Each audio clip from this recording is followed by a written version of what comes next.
Alrighty, we're back. Moving on to the rescue chicks. Most of them are over there in the sunlight, which makes for a real nice shot. You can see them running around fighting with one another.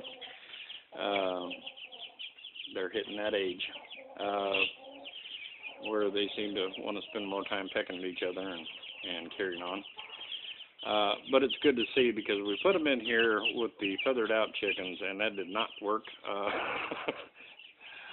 Yeah, those guys had another 30 days on them. It was 3 times their size, and let me tell you something. These guys were huddling underneath we got a little ledge built in this thing. We used to put some laying hens in here to get them out into the pasture when our gardens are out, But these little dudes, were all hiding in various corners because the big ones were just ornery. So we went ahead and moved the big ones over to what we call our summer coop, which I still got to rebuild a pen on the outside for them, but right now it's pretty good. We get some Americanas in here and these buff Orpingtons. These were mainly the rescue chicks. They kind of like this pen. A lot of bugs come in here because it sits right there by the barn door and the barn window, and so we get a lot of insect activity in here, and they have a pretty good time with it. Matter of fact, earlier this morning as I walked by, some little earthworm had made the mistake of making its debut, and they were having a ball. I think every one of them got a chunk of it. They were having a good time, and like I said, they're all huddling over there in the sunlight. But they're doing real good. These were all chicks that had bad cases of pasty butt and looked like they were half dead when we got them. It's one of those things, folks. I got to tell you, the quality of the feed that you're feeding your chicks is very important. What you feed your chicks is very important. Cheap feed is not good for them. It's got a lot of clay in them, especially on the chicks. Their systems just aren't set up to handle that, and you end up with all this pasty butt and so forth.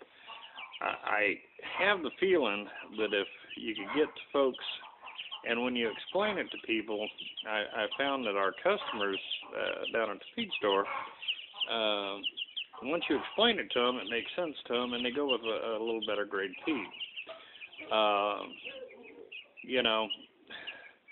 I think a lot of the pasty butt problems with these chicks could be alleviated.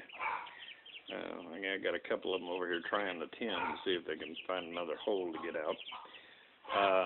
But once you explain to folks that the quality of feed matters, that pasty butt seems to be primarily caused by diet, and if you put your chicks on a good diet and high quality feed, plenty of fresh, clean water every day, they do well.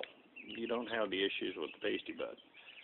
These little guys now have gotten past that age, it seems, but they're doing real well, and they think they want to get out of this pen, although they've got a hen standing on the other side, which would not be a good thing. They would learn quickly what pecking is all about. But anyway, they're doing good. Like I said, these were a bunch of half-dead chicks a week or so ago, and now they're up. They're healthy. They're doing well. Hey, you'd almost like to go in some of these stores and slap some of these people who are taking care of these chicks and say, what's the matter with y'all? The problem is they really don't look at these little guys as being animals. They're just a nuisance to most of them. And I work very hard down at work to get these chickens sold to people to get them out of the environment of the stores. It's not good. It really isn't. The care's not there. The caution's not there. As I talked about that little red sex lynx we got, somebody had trapped it underneath the water for, at probably about 12 hours. And, what a thing to, get crushed down into a bunch of bedding for 12 hours. It's a surprise that the little chick was alive. After I quit filming, needless to say, it got up and walked over and got itself a good drink of water and got in the feed and started playing with the other chicks. So, the chick seems to be making a good recovery, and that really thrills me. So, this is the rescue chicks. They're doing great, starting to get feathered out. They all look like little unmade beds. But they're very active, eating and drinking well. Needless to say, pooping well, which kind of goes along with it all. And they seem to be having a great time and really enjoy them. They're little blessings, no two ways about it. They're a lot of fun to watch and to enjoy. It'll be a while before they're productive. I mean, we're looking at months down the road before we start seeing the fruits of the labor, you might say. But yeah, it's at least there's some enjoyable parts of it. This little buff seems to be just bent and determined to get around that sheet metal. What she doesn't know is that I hammered that stuff about 6 inches down on the ground, so she's got some serious digging to do to get through that. Chickens will be chickens. God love them.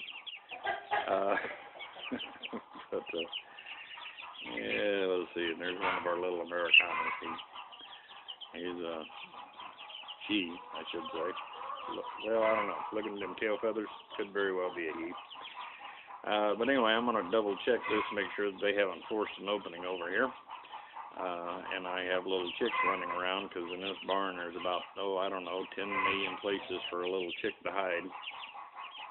And makes it a little tough. Now I'll take you over and show you some of the feathered out birds and how they're doing in the summer coop, and we'll go from there. That'll be your chick updates for the next week or so, because I think we're pretty much covering the gamut at this point. So anyway, this is Rich from Tennessee Homestead. I hope this finds you having a great day, and we'll talk to you in just a little bit.